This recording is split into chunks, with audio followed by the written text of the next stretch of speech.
할렐루야, 아멘.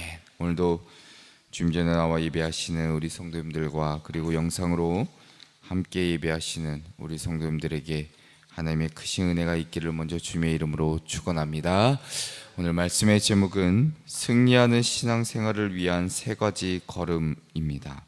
승리하는 신앙생활을 위한 세 가지 걸음. 오늘 살아가는 그리스도인의 삶이 때론 치열한 권투 경기와도 같습니다. 사방이 막힌 링 위에서 선수들이 쉼없이 공격과 방어를 반복하듯 우리 역시 보이지 않는 영적인 전투 속에서 살아가고 있습니다.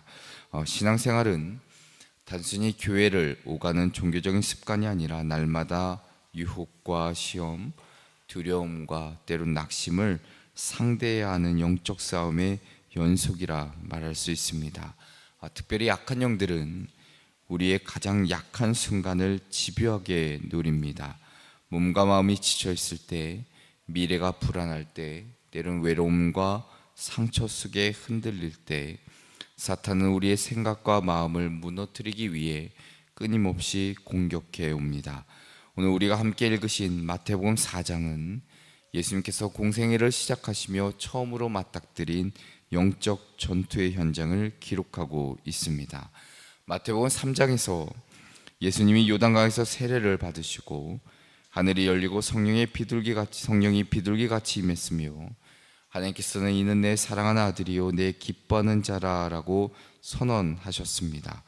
그런데 놀랍게도 그 영광의 순간 직후에 예수님은 곧바로 광야로 이끌려 가시고 마귀의 시험을 받으십니다.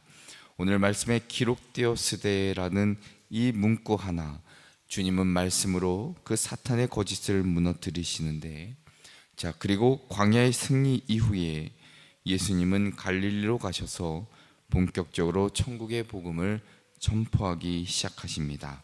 회개하라, 천국이 가까이 왔느니라. 흑암 가운데 있는 백성들에게 참된 복음을 전하기 시작하십니다. 또한 갈릴리 바닷가에서 베드로와 안드레, 야고보와 요한을 부르시며 나를 따를 것을 명하고 계십니다. 이어서 예수님은 온 갈릴리로 다니시며 가르치시고 복음을 전파하시고 백성들의 병과 약한 것을 고치십니다. 마태복음 4장은 단순히 예수님의 시험 그 이야기만이 아니라 사탄의 권세를 무너뜨리시고 그리고 무너진 인생을 회복시키시는 그 메시아의 어떤 놀라운 승리의 시작을 보여주는 장면이 기록되어 있습니다. 오늘 이 말씀을 통해 우리에게 주신 귀한 은혜가 무엇이고 귀한 깨달음이 무엇인지, 그리고 우리가 끝까지 믿음을 지켜내기 위해 우리가 붙들어야 될 세 가지의 신앙의 귀한 걸음이 무엇인지를 함께 좀 살펴보고 기도의 제목을 얻고자 합니다. 그 첫째로는 유혹의 시험 앞에서 기록된 말씀으로 무장하라 입니다. 유혹의 시험 앞에서 기록된 말씀으로 무장하라. 오늘 1절부터 11절까지의 말씀을 볼 텐데, 우리가 흔히 성령 충만을 경험하고 영적인 은혜를 깊이 체험하면 우리의 인생이 별 문제 없이 탄탄대로가 열리거나 때로는 고난도 비켜갈 것이라 생각합니다. 그러나 성경의 논리는 우리의 예상과는 조금은 다르게 흘러가지요. 본문 1절과 2절의 말씀을 보면 예수님이 공생의 첫 시작이 얼마나 치열한 결전의 현장이었는지를 보여주고 있습니다. 1절과 2절의 말씀을 보면 그때 예수께서 성령에게 이끌려 마귀에게 시험을 받으러 광야로 가사 40일을 밤낮으로 금식하신 후에 줄이신지라. 예수님 방금 요단강에서 이는 내 사랑하는 아들이요 내 기뻐하는 자라 하나님의 음성을 듣지요. 그런데 바로 그 직후에 성령께서 예수님을 몰고 가신 곳은 다름 아닌 광야입니다. 더욱이 그곳으로 가신 목적이 어떤 위로를 얻거나 기도를 깊이 하기 위함이 아니라 오늘 말씀에 보면 마귀에게 시험을 받으러 가셨다는 성경의 기록을 우리는 발견할 수 있습니다. 자, 사탄이 예수님을 시험한 때는 40일을 밤낮으로 금식한 후입니다. 육체적으로 가장 배고프고 정신적으로 가장 쇠약해 있던, 영적으로는 고독의 극치에 달해 있던 바로 그때입니다. 자, 사탄은 결코 우리가 강할 때 찾아오지 않습니다. 때론 우리의 삶의 물질이 바닥이 드러날 때, 때론 관계가 깨어져 외로움에 몸서리칠 때, 육신의 질병으로 몸과 마음이 지쳐 있을 때, 바로 그 약점의 틈새를 타서 우리의 인생을 통째로 무너뜨리려고 치명적인 유혹으로 다가옵니다. 마귀가 나와 예수님께 던진 세 가지 시험, 돌을 떡으로 바꾸는 것, 성전 꼭대기에서 뛰어내리는 것, 산 위의 천하만국을 보고 절하는 것의 본질은 하나이죠. 바로 네가 만일 하나님의 아들이거든 이라는 바로 의구심입니다. 하나님과의 신뢰관계를 깨트리고 하나님의 방법이 아닌 사탄이 제시하는 손쉬운 그 지름길로 갈 것을 유혹하고 있는 겁니다. 이 치명적인 덫 앞에서 예수님이 취하신 최고의 공격의 무기는 오직 하나였습니다. 자, 4절의 말씀을 보면 주님이 단호하게 대답하시기를, 예수께서 대답하여 이르시되 기록되었으되 사람이 떡으로만 살 것이 아니요 하나님의 입으로부터 나오는 모든 말씀으로 살 것이라 하였느니라 라고 기록하고 있습니다. 자, 오늘 문구 가운데 기록되었으되라는 이 표현, 과거에 선포되어 기록된 하나님의 말씀이 영원히 변치 않는 진리로 지금 이 순간에도 강력한 권위, 힘을 가지고 역사하고 있다는 선언이기도 합니다. 자, 당시 1세기 유대 사회와 그들의 문화적인 배경에서 하나님의 기록된 율법, 토라, 이것은 모든 가치 판단의 최종 권위였고 감히 넘볼 수 없는 절대적인 기준이었습니다. 자, 예수님이 마귀의 유혹이 올 때마다 신명기 8장 3절, 6장 16절, 6장 13절 이 말씀을 정확하게 인용하시며 사탄의 괴계, 그들의 유혹을 산산조각 내십니다. 자, 오늘날 우리가 수많은 성도가 세상의 유혹 앞에 속수무책으로 쓰러지는 가장 결정적인 이유가 무엇일까? 우리의 영적인 전투의 최전선인 세상에 나아가면서 사탄을 대적할 말씀의 검, 그것을 전혀 갖추지 못한 영적인 무방비 상태로 살아가기 때문입니다. 마귀는 우리의 생각보다 훨씬 더 영리하고 노련합니다. 마귀는 심지어 6절에서처럼 성경 구절을 왜곡하여 우리를 합리화의 길로 유혹하기까지도 합니다. 이길 수 있는 유일한 길은 하나님의 말씀, 내 마음에 깊이 새겨 기록된 말씀으로 무장하는 것 외에는 없다는 것을 우리는 발견할 수 있습니다. 내 삶의 모든 가치 기준을 내 형편이나 세상적인 기준이나 감정에 두지 않고 오직 하나님의 변함없는 말씀 위에 세워야 된다는 것을 우리에게 일깨워주고 계십니다. 우리 하나님의 말씀을 붙잡고 믿음으로 한 걸음을 내디딜 때 우리를 올가매고 있던 이 마귀의 쇠사슬 힘없이 끊어질 것이고, 우리를 넘어뜨리려 했던 그 시험의 자리는 하나님의 살아계심을 경험하는 자리로 바뀌게 된다는 사실입니다. 다시 한번 기록된 말씀, 우리에게 주신 이 말씀을 다시 한번 붙잡고 매일의 삶 속에서 수많은 유혹과 미혹을 이겨내시는 저와 여러분 되시기를 주님의 이름으로 축원합니다. 두 번째는 주님의 부르심 앞에서 미련 없이 그물을 버려두라입니다. 주님의 부르심 앞에서 미련 없이 그물을 버려두라.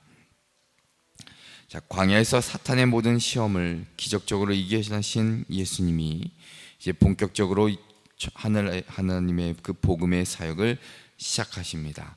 자, 그런데 주님이 선택하신 그 사역의 첫 무대이자 장소는 어떤 종교와 권력의 중심지인 예루살렘이 아니지요.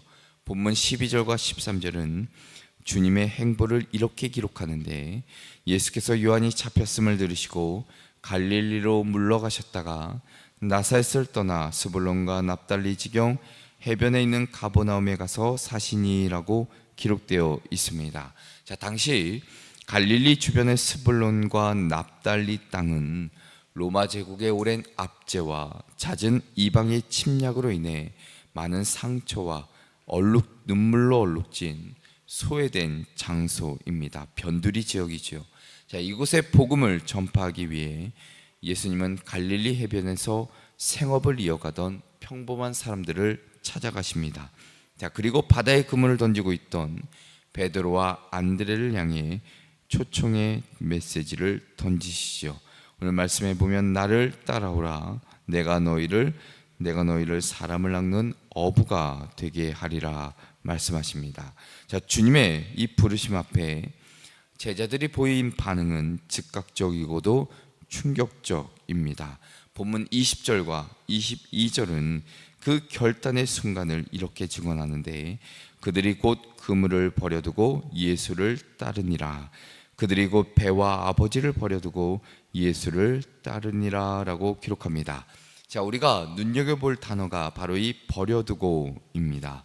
더 이상 미련을 두지 않고 완전히 손에서 놓아 돌려보낸다는 뜻이 담겨져 있습니다. 더 나아가선 법적인 권리까지도 포기하고 영원히 결별하는 것을 뜻하지요. 자, 당시 그 시대 갈릴리 어부들의 그들의 문화적인 배경에서 그물과 배라는 것 단순한 도구가 아닙니다. 대대손손 가족의 생계를 책임지던 생존 수단이자 평생을 바쳐 일구어온 삶의 기반 그 자체입니다. 더욱이 야고보와 요한은 배와 함께 아버지를 버려두고 떠납니다. 명예와 가족의 유대를 목숨보다 소중히 여기던 그들의 사회에서 부모를 두고 길을 떠난다는 것은 자신의 상속권, 사회적인 안전망을 완전히 포기하는 결단이기도 합니다. 자, 주님의 부르심을 들은 순간 자신들이 움켜쥐고 있던 인생의 가장 소중한 것을 미련 없이 버려두고 주님을 따릅니다. 주님이 내 삶의 주인이 되시는 거룩한 여정, 이처럼 내 삶의 안일함과 소유를 내려놓는 결단에서 시작된다는 것을 우리에게 보여주고 계십니다. 자, 오늘날 우리가 살아가는 이 시대, 우리가 그리스도인이라 일컬음을 받는 이 시대에 우리가 주님의 제자라고 자부하면서도 때로는 삶의 변화와 때로는 하나님의 그 능력을 경험하지 못하는 가장 큰 이유가 무엇일까? 주님을 따르겠다 우리가 말하면서도 양손에는 여전히 세상의 그물을 꼭 움켜쥔 채 우리가 그렇게 살아가고 있기 때문입니다. 미국의 영성 신학자인 리처드 포스트가 그의 책에서 이렇게 기록하기를, 현대 그리스도인들의 가장 큰 우상은 세상이 주는 경제적인 안정감과 안일함이라는 그물이다. 우리는 주님의 부르심을 좋아하지만 내 손에 쥔 그물을 내려놓는 희생은 철저히 거부한다라고 말합니다. 자, 세상의 그물을 양손에 가득 쥐고 있는 상태로는 결코 주님의 손을 잡을 수도 없을 뿐더러 주님이 예비하신 사람을 낚는 어부라는 그 영광스러운 사명도 감당할 수가 없습니다. 오늘 갈릴리 해변에서 제자들을 부르신 주님의 음성은 오늘 우리에게도 동일하게 도전하고 계십니다.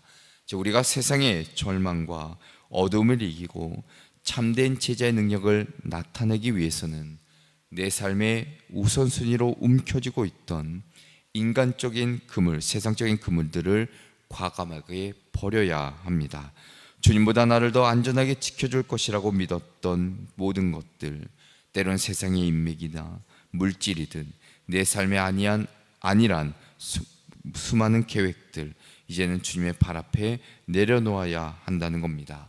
버린다는 것, 버려둔다는 것, 그 결단은 결코 우리 인생의 낭비나 손해가 아닙니다. 내 작은 그물을, 내가 움켜쥐고 있던 이 그물을 버려둘 때 주님은 더 크신 섭리하심과 그 은혜 가운데 우리의 삶을 붙잡아 주시고 인도하신다는 사실입니다. 다시 한번 세상에 대한 미련과 염려의 끈을 과감히 버리고 제자들이 그물과 배를 버려두었듯이 주님보다 더 의지했던 나의 경험과 세상적인 가치관을 미련 없이 내려놓는 참된 제자의 삶이 되시기를 주님의 이름으로 축원합니다. 끝으로는 고통받는 이웃 앞에서 치유의 복음을 전파하라입니다. 고통받는 이웃 앞에서 치유의 복음을 전파하라.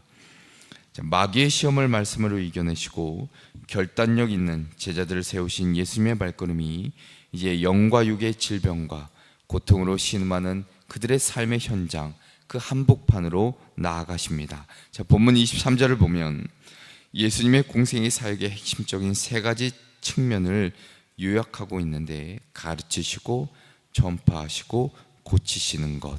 자, 주님은 온 갈릴리에 두루 다니셨다라고 성경이 증언합니다. 당시 갈릴리와 그 주변 지역은 온갖 질병과 가난과 그리고 귀신 들림과 영적인 억압으로 인해 통곡과 절망과 슬픔이 끊이지 않는 곳이었습니다. 세상의 권력자들은 이들을 쓸모없는 존재라 여겨 외면했지만 예수님은 친히 그들의 아픈 상처를 만져주시기 위해 그들을 찾아가십니다. 고통당하는 이웃의 눈물을 닦아주시는 그 모습을 통해 하나님의 복음을 온몸으로 그 예수님의 삶으로 보여주고 계십니다. 자, 예수님의 소문이 온 수리아와 사방으로 퍼져나가자 세상에서 소외당하고 또한 수없이 아팠던 많은 자들이 주님 앞으로 몰려오게 됩니다. 자, 오늘 본문 24절의 말씀을 보면 그 감격적인 치유의 현장을 기록하는데, 그의 소문이 온 수리아에 퍼진지라 사람들의 모든 앓는 자, 곧 각종 병에 걸려서 고통당하는 자, 귀신 들린 자, 간질하는 자, 중풍병자들을 데려오니 그들을 고치시더라 기록하고 있습니다. 자, 질병과 장애, 귀신 들림, 단순한 육체적인 아픔을 넘어 저주받은 자라는 낙인과 어떤 소외를 그들은 경험하게 됩니다. 중풍병자와 귀신 들린 자들은 가족에게 주차 버림받아 성문 밖에서 비참하게 죽어가던 이들이었습니다. 자, 그런데 예수님은 그들의 무너진 육체와 그들의 깨어진 영혼을 완벽하게 고치시지요. 25절의 말씀처럼 갈릴리와 데가볼리와 예루살렘과 유다와 유대 전역에 수많은 무리가 주님을 따르기 시작합니다. 이 위대한 사역의 결과는 고통받는 이웃을 외면하지 않고 그들에게 다가가 치유의 복음을 전파하셨던 그 주님의 긍휼과 그 사랑에서 출발하게 됩니다.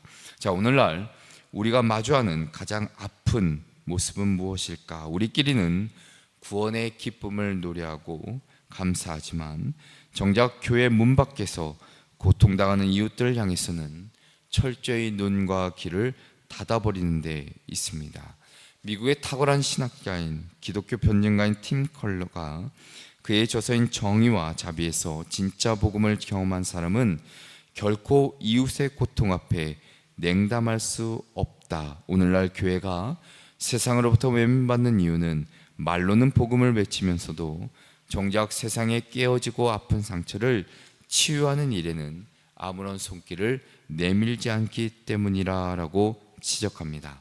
자, 예수님께서 고통받는 자들을 고치시며 복음을 전파하셨듯이 우리 역시 상처 입은 이웃들에게 다가가 그들에게 복음을 전하고 그들을 위로해야 될 거룩한 사명과 책임이 있다라는 겁니다. 그 사명을 잃어버린 교회는 존재의 목적을 잃어버린 껍데기에 불과하다는 것이죠. 사랑하는 성도 여러분, 오늘 온 갈릴리를 두루 다니시며 병든 자들을 품으시고 고치셨던 그 예수님의 발걸음은 우리에게 동일하게 도전하고 계십니다.